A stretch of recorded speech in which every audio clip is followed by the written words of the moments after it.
오늘 저와 함께 나눌 말씀은 신명기 30장 8절에서 10절 말씀까지 보겠습니다. 제가 가지고 있는 성경 구약 성경 310쪽입니다. 찾으셨으면 제가 봉독하겠습니다. 너는 돌아와 다시 여호와의 말씀을 청종하고 내가 오늘 네게 명령한 그 모든 명령을 행할 것이라. 내가 내 하나님 여호와의 말씀을 청종하여 이 율법책에 기록된 그의 명령과 규례를 지키고 내 마음을 다하며 뜻을 다하여 여호와 내 하나님께 돌아오면 내 하나님 여호와께서 내 손으로 하는 모든 일과 내 몸의 소생과 내 가축의 새끼와 내 토지 소산을 많게 하시고 내게 복을 주시되 곧 여호와께서 내 조상들을 기뻐하신 것 같이 너를 다시 기뻐하사 내게 복 주시리라. 아멘. 오늘 이 말씀을 가지고 이 시대를 살아가는 우리들이 다시 한번 생각해 볼 말씀을 한번 여러분과 나눠보겠습니다. 첫째, 우리가 사는 이 시대는 하나님 앞에 겸손해지기는커녕 악한 사람들과 속이는 자들은 더욱 악해지고 속이기도 하고 속기도 하며 살아가는 세태에 살고 있습니다. 옛 모습 그대로 살아가는 시대상을 보이고 있습니다. 그래서 오늘 본문에서 모세가 이스라엘이 하나님께 불순종함으로 말미암아 언급된 것 같은 저주를 받았다고 할지라도 그들이 회개하고 돌아오기만 하면 하나님께서 다시 그들을 회복시켜 주시고 큰 복을 베풀어 주실 것이라고 위로와 소망의 메시지를 오늘 이 시간 전하고 있습니다. 이처럼 택한 백성을 향한 하나님의 사랑은 그들의 죄악이 아무리 극악할지라도 능히 그것을 소멸해버리고 만다고 하십니다. 그러나 하나님의 사랑은 내가 어찌 악인의 죽는 것을 조금인들 기뻐하랴. 그가 돌이켜 그 길에서 떠나서 사는 것을 어찌 기뻐하지 아니하겠냐고 에스겔 18장 23절 말씀에 분명히 나타내고 있습니다. 그렇습니다. 하나님께서는 우리를 사랑하시오 우리를 죄악의 구덩텅이를 빠뜨려 들게 않게 하시고 오래 참고 기다리시며 우리를 구원의 길로 인도해 주고 있는 것입니다. 이러한 점을 위로볼 때 언급된 하나님의 저주는 결코 저주를 위한 저주가 아니라 연단을 위한 징계요 회개를 독촉하는 사랑의 책찍임을 우리는 알 수가 있습니다. 이와 같이 심판과 저주를 이기는 하나님의 사랑과 은혜가 있기 때문에 오늘날 우리 모든 성도들은 멸망당하지 않고 구원의 이른의 대열에 서 있는 것을 기억하시기 바랍니다. 우리가 이 세상 살 때에 하나님을 떠나 실패하고 절망적인 삶을 살아가고 있습니다. 하나님의 백성을 향하여 오늘 본문 말씀은 8절에 이렇게 말하고 있습니다. 너는 돌아와 다시 여호와의 말씀을 청종하라고 말씀하고 있습니다. 또 10절 말씀에 여호와께서 내 조상들을 기뻐하신 것 같이 너를 다시 기뻐하사 내게 복을 주시라고 말씀하고 있음을 여러분들은 기억하셔야 할 줄 압니다. 여기에서 다시가 두 번 나옵니다. 8절에 다시 여호와 말씀을 청종하고 10절에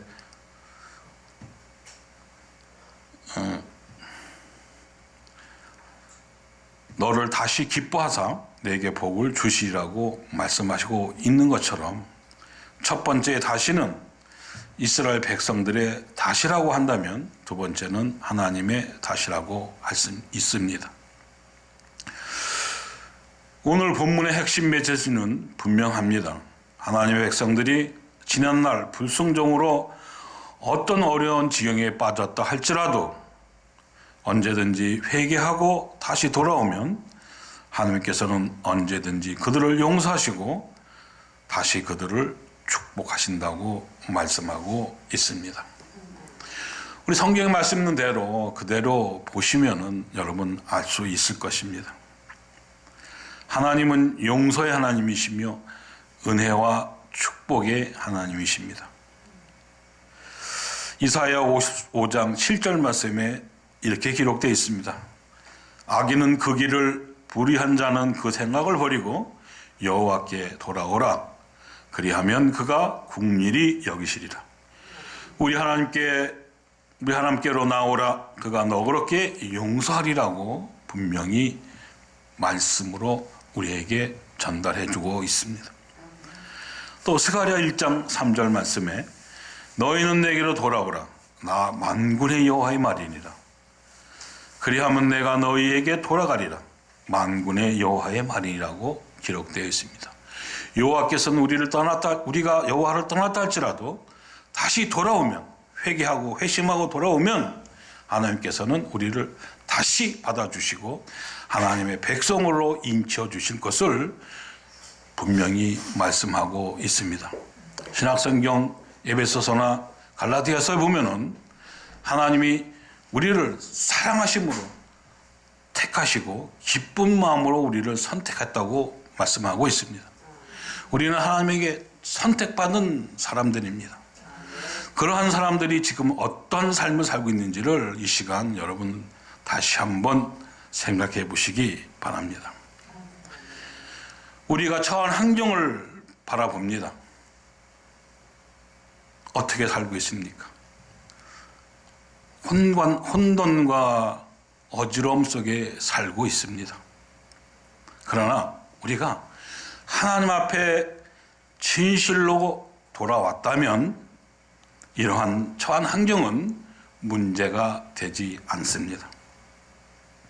하나님이 우리를 맞아주시고 회복시켜 주시고 우리를 약속하신 말씀대로 나가도 복을 받고 들어와도 복을 받고 내 가축들이 복을 받는다고 분명히 말씀에 기록되어 있습니다.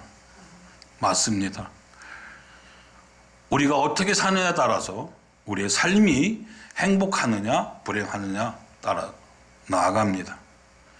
우리가 예수를 떠나서 살면 지옥이고 예수 안에서 살아가면 천국입니다. 우리 마음속에 천국이 있는 것입니다.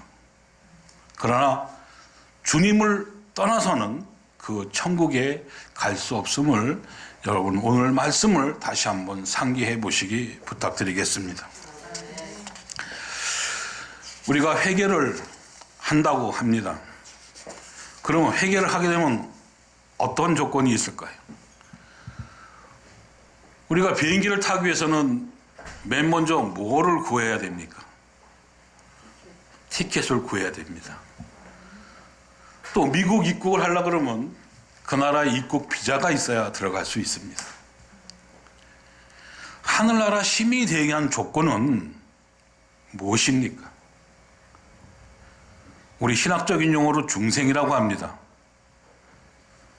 다시 태어났다고 합니다. 즉 우리의 모든 죄악과 허물을 주님 앞에 회개하고 용서받고 새 사람 되어서 하나님 전에 나왔을 때에 우리는 중생했다고 합니다. 그 거듭남이란 중생은 우리가 다시 새로 태어나는 말씀입니다. 성경이 이렇게 기록되어 있습니다. 요한복음 1장 13절에 이는 혈통으로나 육정으로나 사람 뜻으로 나지 아니하고 오직 하나님께로부터 난 자들이라고 분명히 말씀하고 있습니다. 우리는 우리의 힘과 능력으로 다시 태어난 것이 아니라 오직 하나님 사랑 안에서 새로 태어났다는 것을 기억하시기 바랍니다. 육으로 나면 생가사의 원리에 따라 죽게 되지만 영으로 나면 생가사의 원리가 적용되지 않습니다. 거듭남은 인간의 노력으로 되는 것이 아니고 오직 하나님으로부터 나와야 합니다. 그렇기 때문에 우리는 하나님 앞으로 났기 때문에 하나님의 성품을 닮아가는 믿음으로, 사랑으로, 은혜로 살아가야 합니다. 또한 모든 삶의 기쁨을 범사에 감사하며 살아가기를 부탁드리겠습니다. 우리가 거듭남이라 하고 나면 참 신비로운 것입니다.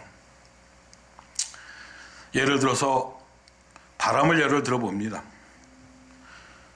볼 수 없는 바람은 뭐로 알 수 있습니까?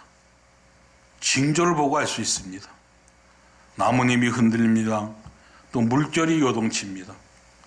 또 배에 돛을 달았으면 그 배가 움직입니다. 이것이 바로 징조입니다. 바람이 분다는 징조라고 말할 수가 있습니다.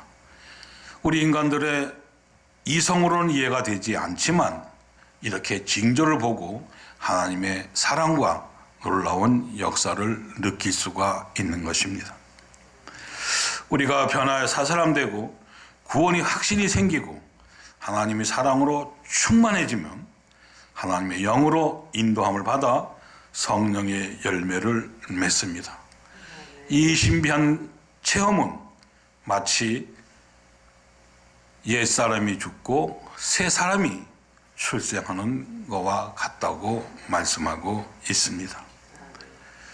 아기가 어두운 태 속에서 밝은 새로 나오듯이 거듭난 사람들은 어두운 흑암 건세에서 밝은 하나님의 나라 광명한 세상으로 다시 태어났기 때문입니다. 그러므로 믿음으로 말미암아 하나님의 자녀가 되니 이전 죄와 상관이 없고 저주와도 상관이 없는 거룩함과 사랑과 생명이 넘치는 삶이 시작된다고 성경은 분명히 말씀하고 있습니다. 그러나 우리는 어떻게 살고 있습니까? 여러분, 무엇이 우리를 붙잡고 있습니까? 너무나 많습니다. 세상의 욕심, 정욕, 우리를 붙잡고 있습니다. 또 세상의 이 세대의 모든 일들이 우리를 주장하고 있습니다.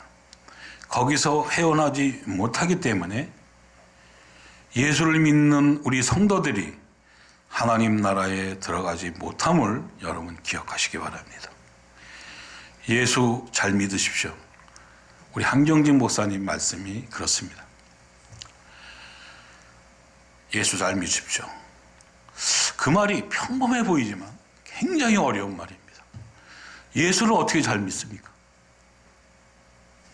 내 마음이 예수님 마음이 돼야 되는데 그 마음이 되기까지는 우리가 어떠한 삶을 살아야 겠습니까? 그 말을 한번 되씹어 봅니다.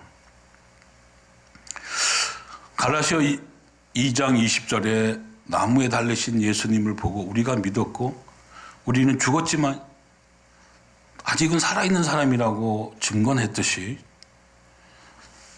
우리가 십자가상에서는 죽었습니다. 이 세상의 모든 정욕을 다 버리고 죽었어요. 죽은 사람은 말이 있습니까? 없습니까? 없습니다. 그러나 우리는 말을 해요. 뭐 하가 되면 팍팍 튀어나옵니다. 여기 서 있는 나도 마찬가지고요. 목사도 마찬가지예요. 성도들하고 얘기하다가 뜻이 안 맞거나 뭐 여러 가지 상황이 안 맞으면 속에서 올라옵니다. 못 참죠? 뱉어야 되는데 못 뱉어요. 왜? 성직자라는 본분 때문에.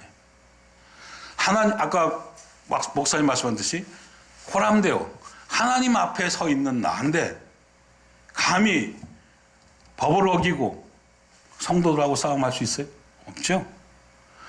가정에서 봅시다. 내 남편과 아내, 자녀와 형제들 간에 다툼이 일어나죠. 율법으로 따지면 어떻게 되겠습니까? 하나님의 말씀대로 살아야죠. 참아야죠. 예, 생각은 참아요. 그러나 본능은 못 참습니다. 올라옵니다. 그 말이 그날은 안 튀어나갈지라도 나중에 대화를 할 때에 분명히 뒤집어서 나갑니다. 전화 통화를 하다 보면은 분명히 말이 거칠어집니다. 왜? 속에서 아직 안 가라앉았으니까. 그 우리 찬양 속에 이런 거 있죠. 내 입술을 주장해 달라고, 오늘 범죄하지 않도록 주장해 달라고 우리가 찬양을 합니다. 또 기도를 합니다. 그러나 내 마음은 항상 수시로 변하기 때문에 그걸 이루지를 못해요. 그래서 우리가 항상 하나님께 기도하는 게 뭐죠? 내 입술을 주장해 주시옵시고, 나의 마음을 주장해 주시옵시고, 내 행실을 주장해 달라고 합니다. 우리 예수 그리스도 믿는 사람들은 행실이 분명해야 됩니다. 믿음이 분명해야 됩니다. 믿는 자로서 행실이 부족하다면 그 사람은 목사가 아니죠. 성도가 아니죠. 교회 집사가 아니고 장로가 아니죠. 그냥 종교일 뿐이죠. 오늘 목사님 말씀이 그렇지 않습니까? 율법도 복음이라고 말씀하십니다. 율법도 예수 그리스도예요. 창세기 1장 1절에 아담이 에덴 동산에서 범죄졌을 때 하나님께서 아담에게 뭐라고 얘기했습니까? 숨었을 때. 나뭇잎을 두르고 숨었을 때 가죽옷을 입혔어요. 그게 복음입니다. 여러분들은 그걸 생각해야 됩니다. 율법 없이 복음이 어떻게 나옵니까? 율법 없이 어떻게 죄를 회개합니까?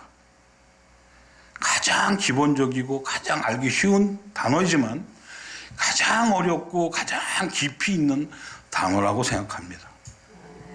여러분들은 예수를 왜 믿습니까? 천국 가기 위해서 믿습니까? 여러분 교회는 왜 가십니까?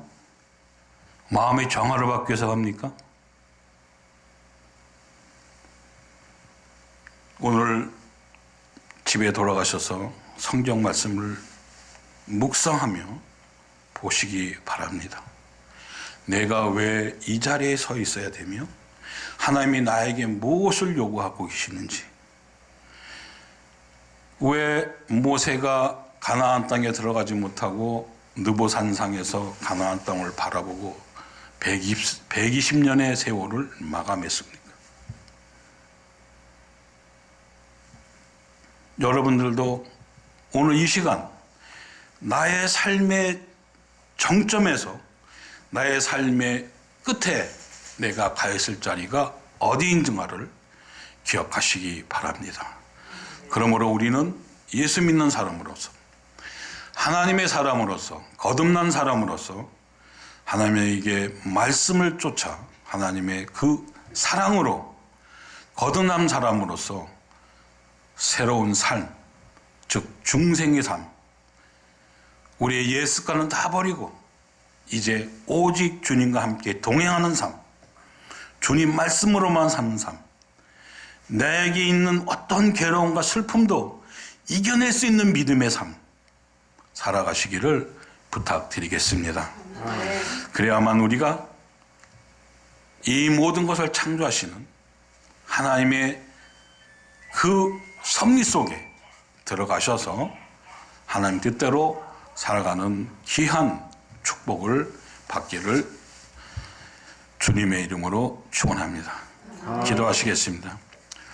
살아계신 하나님, 어떤 자리에서도 어떤 조건과 환경 속에서도 우리가 다시 시작할 수 있는 결단과 용기와 힘을 주시옵소서.